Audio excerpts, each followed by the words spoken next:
नमस्कार, सिटी आई में आपका स्वागत है। मैं हूं मनीषा सिंह। खबरों की शुरुआत करने से पहले नजर डालते इस वक्त के हेडलाइंस पर। अमानिशा नाले के बाहर क्षेत्र से अतिक्रमण हटाने और सब्जियां उगाने के मामले में जिला प्रशासन आया हरकत में। जिला प्रशासन ने विभिन्न संबंधित महकमों के अफसरों की संयुक्त ली बैठक। और एड्स अनाथ दिवस पर पिंक सिटी प्रेस क्लब में किया गया कार्यक्रम का आयोजन। कार्यक्रम में कई लोगों ने बांटी अपनी समस्याएं।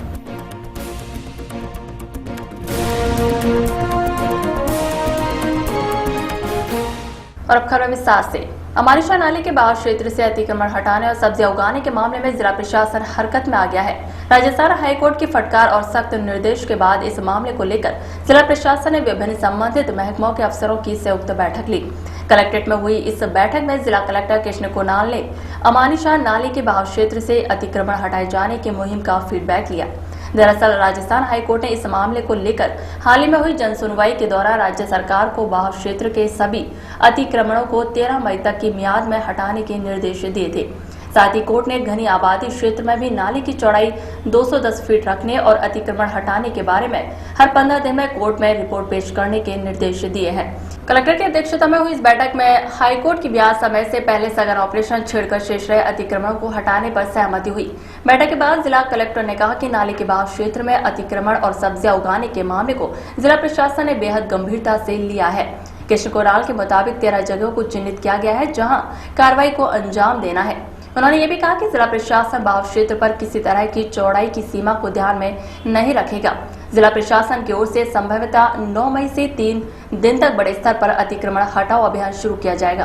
बैठक में कलेक्टर ने सभी संबंधित महकमों के अधिकारियों को अतिक्रमण हटाने के बाद वहां नाले में सब्जियां उगाने और अतिक्रमण करने को कानूनी अपराध बताने संबंधित बोर्ड सख्त तौर पर लगाने के निर्देश दिए हैं। लालकोटी थाना इलाके में स्थित केंद्रीय कारागार में बंद एक कैदी ने मंगलवार रात को बल्ब के टुकड़े चबाकर खुदकुशी करने का प्रयास किया, जिससे उसकी तबीयत बिगड़ गई। सूचना मिलने पर जेल प्रशासन ने उसे एसएमएस अस्पताल में भर्ती करवाया, जहां उसका उपचार जारी है। जेल के वार्ड नंबर 11 में बंद सोडारा निवासी सोनू उर्फ विजय वासवानी मंगलवार को नींद नहीं आने की शिकायत कर रहा था। इस पर उसे जेल अस्पताल से नींद की गोलियां दी गई। इससे कुछ असर नहीं हुआ तो उसने बैरक में लगे बल्ब को खोलकर उसके कांच चबा लिए। इससे थोड़ी देर बाद उसकी तबीयत बिगड़ गई और बाद में जेल प्रशासन ने उसको एसएमएस अस्पताल में भर्ती करवाया। गौरतलब है कि कैदी को हत्या के प्रयास के एक मामले में जेल में बंद किया गया है। राजस्थान विधानसभा के पूर्व अध्यक्ष समर्थलाल मीणा का बुधवार तड़के दुर्लभजी अस्पताल में निधन हो गया। वह 79 वर्ष के थे। मीणा का अंतिम संस्कार उनके पैतृक गांव अलवर जिले के राजगढ़ तहसील के ठेकड़ी में किया गया। वह 24 जुलाई 1998 से 4 जनवरी 1999 तक विधानसभा अध्यक्ष पद पर रहे। इससे पहले वह विधानसभा उपाध्यक्ष भी रहे। समर्थलाल राजगढ़ से 1967 में पहली बार स्वतंत्र पार्टी के टिकट पर विधायक बने और कांग्रेस में शामिल हो गए। तत्कालीन सुखाड़िया सरकार में वह संसदीय सचिव नियुक्त किए गए। वह 1977 में राजगढ़ से ही निर्दलीय और 1980 और 1993 में भाजपा की टिकट पर विधायक बने। थैलेसीमिया दिवस गुरुवार को मनाया जा रहा है, जिसमें थैलेसीमिया पीड़ितों के लिए कई संस्थाएं भी उनके सहायता के लिए आगे आई हैं। जयपुर में Vanshika art education and welfare society की ओर से थैलेसीमिया पीड़ितों के लिए वर्ष 2007 से रक्तदान शिविर लगाकर व अन्य तरह से सहायता कर रही है। सोसाइटी की सचिव पूजा मक्कड़ ने बताया कि कई सालों से थैलेसीमिया पीड़ितों की सहायता के लिए हमारी संस्था काम कर रही है और थैलेसीमिया पीड़ित बच्चों के लिए रक्तदान शिविर लगाकर उनकी सहायता कर रही है। तो वही संस्था की ओर से 8 मई से 10 मई तक शहर के विभिन्न संस्थानों पर शिविर लगाकर लोगों को थैलेसीमिया बीमारी के लक्षण व बचाव के लिए जागरूक किया जाएगा। थैलेसीमिया एक आनुवंशिकता बीमारी है जो बच्चे के जन्म के साथ ही हो जाती है और इस बीमारी में बच्चे के 10 या 15 दिन में खून चढ़ाना पड़ता है। राजस्थान सरकार ने इस बीमारी के पीड़ितों के लिए मुफ्त दवा भी दी है और समय समय पर इस बीमारी के प्रति जागरूक भी किया गया है। इस बीमारी का इलाज बोन मैरो ट्रांसप्लांट से ही संभव है। जेकिलोन अस्पताल के अधीक्षक एसडी शर्मा ने बताया कि इस बीमारी में खून की कमी आती है और इसके लिए 15 दिनों से पीड़ित को खून चढ़ाना पड़ता है और दूसरे लक्षण इसमें निकलने वाला आयरन जमा हो जाता है, जिससे काफी परेशानी का सामना करना पड़ता है। हम 2007 से थैलेसीमिया बच्चों के लिए काम कर रहे हैं, क्योंकि थैलेसीमिया एक 8th में वर्ल्ड थैलेसीमिया डे है और कल इस उपलक्ष्य में हम पूरे जनता को जागरूक करना चाहते हैं कि थैलेसीमिया क्या है और इससे कैसे बचा जा सकता है।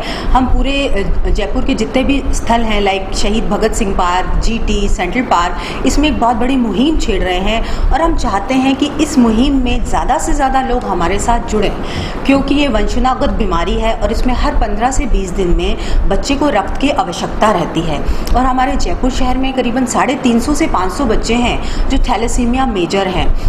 लोग कोशिश तो कर रहे हैं, अवेयर तो हो रहे हैं कि इन बच्चों को रक्त की आवश्यकता है, लेकिन थैलेसीमिया को कैसे रोका जा सकता है कि भविष्य में कोई भी बच्चा थैलेसीमिक पैदा ना हो, इसके लिए हमको और सरकार को मिलकर ठोस कदम उठाने होंगे, तभी हमारा भविष्य, इन बच्चों का भविष्य सिक्योर हो सकता है। तो इसके लिए हम कल से बहुत बड़ा एक मुहिम उठा रहे हैं कि जगह जगह जन जन को ये जागरूक कर रहे हैं कि थैलेसीमिया क्या है, ये किस टाइप की बीमारी है, इसके लक्षण क्या है, इससे क्या बचा जा सकता है। तो ज़्यादा से ज़्यादा लोग इसमें हमारे साथ जुड़ रहे हैं। कल इसकी ओपनिंग शहीद भगत सिंह पार्क से होगी, जो कि 7 बजे से 8:30 बजे तक वहाँ पे कैंपेन चलेगी। 10-11 को अलग अलग स्थानों पे कैंपेन होगी और 11 को रविवार को ब्लड डोनेशन कैंप के लिए सभी जनता से इनके अपील की जाएगी कि ज़्यादा से ज़्यादा लोग थैलेसीमिक बच्चों को ही खून दें, क्योंकि आपका खून इन्हें 1 महीने की ज़िंदगी देता है। और 9 से 2 बजे तक वो ब्लड डोनेशन का कार्यक्रम चलेगा। इस मुहिम में हमारे साथ बहुत लोग जुड़ रहे हैं। हम जिसमें एब्नॉर्मल हीमोग्लोबिन है, वो सेल्स जल्दी ख़राब हो जाती हैं और वो टूट जाती हैं।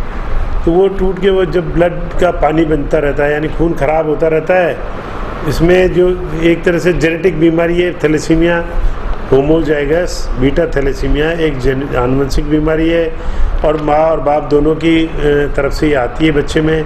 जब दोनों हेटेरोजाइगोस होते हैं और बच्चा जब होमोजाइगोस हो, यानी माँ और बाप दोनों बीमारी के जो गुण दोनों में पाए जाएँ, वो खुद सफ़र नहीं करते, लेकिन बच्चे में जब वो आती है तो दोनों में वो बच्चा थैलेसीमिया से ग्रसित हो जाता है। उसका मतलब ये है कि जो उसका खून है वो उसका जल्दी टूटता रहता है और वो ब्लड में ही इकट्ठा होता रहता है। हमारे उसका जो आयरन है, खून में से जो आयरन निकलता है, वो तिल्ली में, लिवर में, हार्ट में, लंग्स में, शरीर के अन्य अंगों में, यहाँ तक कि चमड़ी के अंदर ही जमता रहता है और उसको हीमोक्रोमेटोसिस हम लोग कहते हैं। तो जो इसके 2 साइड इफ़ेक्ट हो गए, एक तो ब्लड में खून की कमी आना, क्योंकि वो ब्रेक डाउन हो जाता है हीमोग्लोबिन का, और दूसरा जो उसके बाई प्रोडक्ट हैं, जो आयरन निकला, वो ब्लड में, शरीर में, ऑर्गन्स में इकट्ठा होता रहता है, लिवर में, तिल्ली में। तो तिल्ली बढ़ जाती है, लिवर बढ़ जाता है और हड्डियों की ग्रोथ रुक जाती है।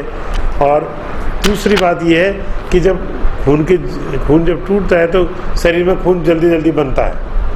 शरीर कोशिश करता है कि वो खून की कमी को पूरा करे, पर वो कर नहीं पाता, क्योंकि जो खून बनेगा उसमें भी वो हीमोग्लोबिन, खराब हीमोग्लोबिन बन रहा है।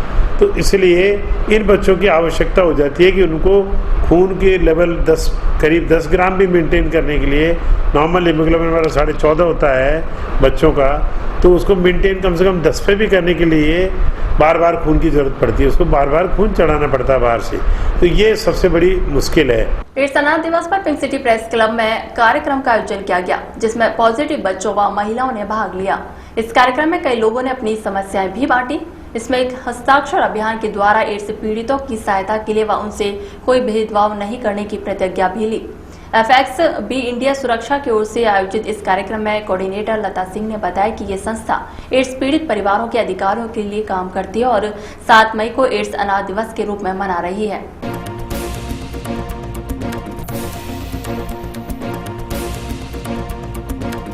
शुरुआत करने की सोच ये थी कि एक HIV पॉजिटिव बच्चा या कोई व्यक्ति है तो उसको कई लेवल पे, कई स्तर पे डिस्क्रिमिनेशन का, भेदभाव का सामना करता पड़ता है। चाहे अगर घर में एक बच्चा पॉजिटिव हो गया, गलती बच्चे की नहीं है, लेकिन क्या होता है घर से बाहर निकाल दिया गया, माता पिता होते हुए भी वो अनाथ की तरह अपनी ज़िंदगी गुजारता है। अगर किसी महिला को हो गया तो उसको घर से बाहर निकाल दिया गया, उसके पास कोई फाइनेंस सपोर्ट नहीं है, कोई समुदाय का सपोर्ट नहीं है, परिवार का सपोर्ट नहीं है। तो इस दिन को ऑब्जर्व करने के लिए, मनाने के लिए ना, ऑब्जर्व करने की शुरुआत इसीलिए पड़ी ताकि कम्युनिटी को, बच्चे को, महिलाओं को, जो भी पॉजिटिव व्यक्ति है उसमें उसकी स्वयं की कोई गलती नहीं है, उसको सपोर्ट किया जा सके। सरकारी आंकड़ों की अगर हम बात करें तो जो सही आंकड़े होते हैं वो सरकारी आंकड़ों में कभी नहीं आ पाते हैं। अगर हम आपको 2010, 11, 12, 13 अगर हम आरसेक्स का आंकड़ा उठा के देखें तो पॉजिटिव बच्चों का रेट बढ़ता जा रहा है, जबकि अवेयरनेस होनी चाहिए और पैसा इतना ज़्यादा आता है नाकों के पास, आरसेक्स के पास में, कि वो स्तर घटते रहना चाहिए। इतनी कोशिशें हो रही हैं तो वो स्तर घटना चाहिए, ना कि बढ़ना चाहिए, पर वो साल दर साल बढ़ रहा है। उसकी वजह ये है कि आंगनवाड़ी जो कार्यकर्ता हैं, एएनएम हैं, लोग हैं, वो अवेयर नहीं हैं। अगर हम जब गर्भवती महिला के चेकअप की बात करते हैं, अगर वो चेकअप टाइम से हो तो जो बच्चे हो रहे हैं वो पॉजिटिव नहीं होंगे और उस दर को काफ़ी घटाया जा सकता है। एफएक्सबी की जो फाउंडर हैं अल्बीना जी, उनका एक ही बेटा था और प्लेन क्रैश में वो गुजर गया। तो जो भी प्रॉपर्टी थी उन्होंने बेच कर करके एक ट्रस्ट बनाया एफएक्सबी, और उन्होंने भी एक अफ्रीका में एक बच्चे को पाल रही थी। वो बच्चे को करीब 21 साल में होने के बाद वो बच्चा गुजर गया और इसके बाद में उन्होंने बहुत प्रयासों से यूएन के द्वारा इंटरनेशनली आज के दिन को 7 मई को इंटरनेशनल, क्योंकि आज ही के दिन वो बच्चा गुजरा था, तो इंटरनेशनली इसको वर्ल्ड एड्स ऑर्फन डे के रूप में घोषित किया गया है। और हम थैंक्स कहेंगे अल्बीना को और उनके प्रयासों को, क्योंकि आज का दिन कम से कम HIV पॉजिटिव जो अनाथ बच्चे हैं उनके लिए आप सब लोग आवाज़ बने। और ये बहुत ही दुखद होता है, जैसे कि अभी मैं राजस्थान का ही आंकड़ा आपको दिया कि हर रोज़ कम से कम 2 से 3 बच्चे HIV पॉजिटिव इन्फेक्टेड हो रहे हैं। और एक बच्चा जब HIV पॉजिटिव होता है तो उसका अभी तक तो यही है कि वो 20 से 30 साल जाता है। इससे ज़्यादा तो मैं भी नहीं देखा हूँ, क्योंकि मैं आज करीब 12 साल से मैं भी काम कर रहा हूँ। तो ये बच्चों को बचाया जा सकता है अगर हम इसको, गवर्नमेंट के जो सिस्टम है, हर गांव में एएनएम है, हर गांव में आशा सहयोगिनी है, हर गांव में आंगनबाड़ी है, वो सब महिलाएं मिल कर करके जो भी अगर गर्भवती महिला है उनको ICTC पे लेके आएँ, उनको फ्री में दवाइयाँ दिलवाएं और उस बच्चे को बचा सकते हैं। क्योंकि आज दवाइयाँ उपलब्ध में फ्री में है, आने का भी खर्चा उनको फ्री में मिलता है, जाने का भी मिलता है, और साथ में जो ग्रामीण होते हैं उनको 1700 मिलता है और जो शहरी होते हैं उनको 1400 मिलता है। तो उन तमाम हम बहनों और माताओं से आग्रह करेंगे कि आप लोग हॉस्पिटल में डिलीवरी कराएं और बच्चे को HIV होने से बचाएं। तो वह इस कार्यक्रम में एक एड्स से पीड़ित ने अपने ही बच्चे जो एड्स से पीड़ित था उसकी गाथा भी सुनाई, जिसको सुनकर लोगों के रोंगटे खड़े हो गए। जोधपुर का रहने वाला एड्स से पीड़ित अपनी जिंदगी जी रहा है। उसके बच्चे को भी एड्स था। उसने अपने बच्चे को जोधपुर के बाल बसेरा में भर्ती करवाया, लेकिन कुछ ही दिनों बाद वहां से मारपीट कर निकाल दिया गया। उसके बाद उसने सरकारी महकमे में भी गुहार लगाई, लेकिन उसकी किसी ने नहीं सुनी और फिर बच्चे की तबीयत खराब होने लगी तो वह जयपुर के जेकेलॉन में उसने अपने बच्चे को भर्ती करवाया और कुछ दिन बाद ही बच्चे की मौत हो गई, लेकिन अभी तक उस व्यक्ति को न्याय नहीं मिला है। मैं भी और मेरे बच्चे भी एड्स पीड़ित था। जब मैंने उसको पता चला कि भाई ये बाल बच्चे मतलब बाल पोस के करता है और पढ़ाई कराता है अच्छी तरीके से, मतलब ये बच्चों की देखभाल करेंगे, तो उसने क्या करा, साल भर बच्चों को पढ़ाते बच्चों को कूट मार के निकाल दिया। बच्चों को वहाँ से, दोनों बच्चों को रात को निकाल दिया, बच्चे को कूट मार के। मेरे बच्चे 2 दिनेश जोशी है, वो चला रहा जोधपुर में, उसने निकाल दिया दिनेश जोशी ने। तो उसके बाद में मेरे को धीरे धीरे पता चला, तो मैंने वहाँ मतलब थाने में दर्द करे। थाना वाला ने मेरे बोला, मेरा थाना लगता ओशिया, तो ओशिया वाला ने बोला जोधपुर में जाओ। तो मैं तो बड़ा आदमी हूँ, विकलांग आदमी हूँ, खुद भी परेशान हुआ हूँ, एकला आदमी हूँ, कोई देखने वाला है नहीं। तो उसके बाद में क्या हुआ कि कलेक्टर के पास में 13 दिन धरना दे के बैठा जोधपुर में। अशोक जी की सरकार थी जब तक, तो उसमें कोई सुनवाई हुई नहीं थी हमारी। उसके बाद में कलेक्टर को दिया था और एप्लीकेशन, और बाल बेचारा में दिया था, कैरूम में दिया था, वो मतलब किशोर न्यायालय में दिया था, समाज न्यायालय में, और जो पुलिस के ऊपर कम्युनिकेशन ऑफिस होती है बड़ी, उसको भी दिया था। आज तक वहाँ कोई सुनवाई नहीं हुई है। और उसके बाद में जयपुर आया, वहाँ मतलब वहाँ ये क्या बोलते हैं अपने केसी वर्मा जी, वहाँ आके दिया था। तो उन्होंने बोला कि आपको, मेरे को एक लेटर लिख के दिया, आपको 3 दिन में जांच होके मतलब पता चल जाएगा। वो दिया करीबन उसको हो गया 12 महीना, तो अभी तक कोई जांच नहीं। उसके बाद में एक बार और गया था, तो वह जांच कराऊंगा, तो अभी तक कोई पता नहीं चला। उसके बाद में 2010 में मतलब 2014-13 में मतलब दिसंबर में 23 तारीख को मुख्यमंत्री जी को मैंने पूरी मतलब फाइल दिया था तो उसने मुख्यमंत्री जी ने मतलब आगे भेज दिया, तो थाने में जाता है, थाने वाले बोलते हैं हमारे को तो जो ये मतलब 6 महीना के अंदर आपको रिपोर्ट देंगे। अभी तक ये बच्चे मतलब कोई न्याय नहीं मिल रहा है। और बच्चा यहाँ जेके लॉन में जयपुर में मतलब 23 दिन भर्ती रहा था और बच्चे ने निर्दोष हो गया था बच्चा। ये मतलब ये तीसरे महीना की 13 तारीख को भर्ती कराया था और चौथा महीना की 6 तारीख को बच्चे ने मतलब जिंदगी खो दिया 2014 में। हाँ, ये 2014 में अभी तक लास्ट में। इसके बाद में मैं गांव चला गया। शादियों के सीजन में इन दिनों फैंसी साफों की बिक्री जोरों पर है और इनको बनाने में कारीगर रात दिन जुटे हुए हैं। शादियों में दूल्हे फैंसी साफा ही पसंद कर रहे हैं और बाराती भी अधिकतर फैंसी साफा ही लगाते हैं। तो वहीं चुनरी के साफे का चलन अभी भी है, लेकिन फैंसी साफों ने इनको फीका कर दिया है। तो वहीं जोधपुरी साफा भी कुछ जगह अपनी पहचान बनाए हुए है। साफा बनाने वाले कारीगरों ने बताया कि आजकल लोग फैंसी साफा ही पहनना पसंद करते हैं।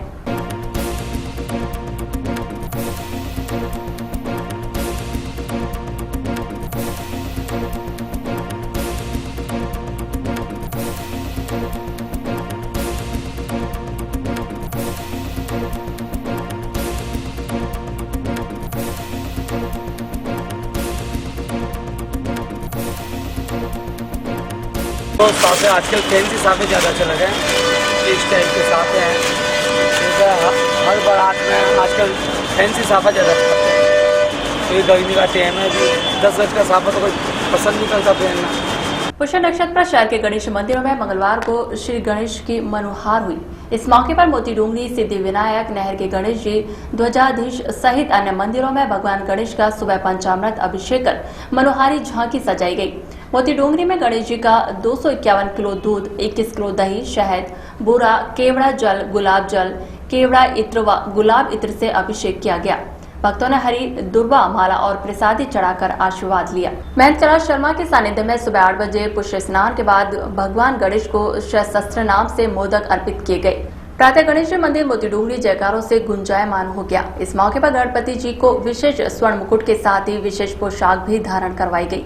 महंत ने बताया कि अभिषेक गणपति के महामंत्रों के साथ विधि विधान से किया गया। पिछले कुछ दिनों से प्रदेश के साथ देश में मौसम के लगातार बदलने के कारण आम जीवन भी प्रभावित हो रहा है। कभी तो तेज धूप तो कभी धूल भरी आंधी के साथ बूंदाबांदी होने से जनजीवन के स्वास्थ्य पर भी काफी प्रभाव पड़ा है। मौसम में हो रहे इस लगातार बदलाव का कारण पश्चिमी विक्षोभ, जिसके चलते मौसम में असामान्य परिवर्तन हो रहा है। मौसम विभाग की माने तो प्रदेश सहित देश में इस तरह का मौसम परिवर्तन आने वाले 2-3 दिन जारी रहेगा।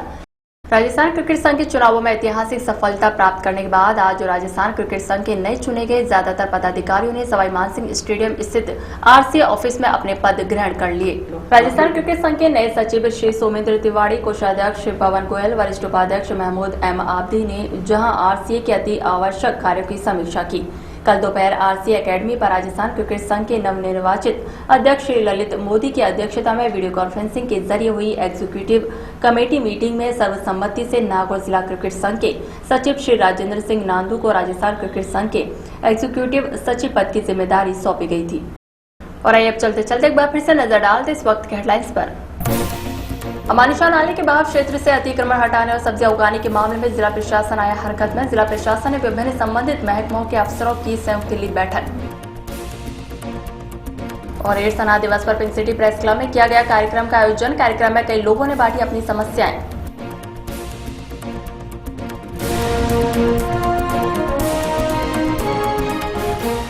फिलहाल इस बुलेटिन में इतना ही। शहर की हर बड़ी खबर सिटी आई पर। नमस्कार।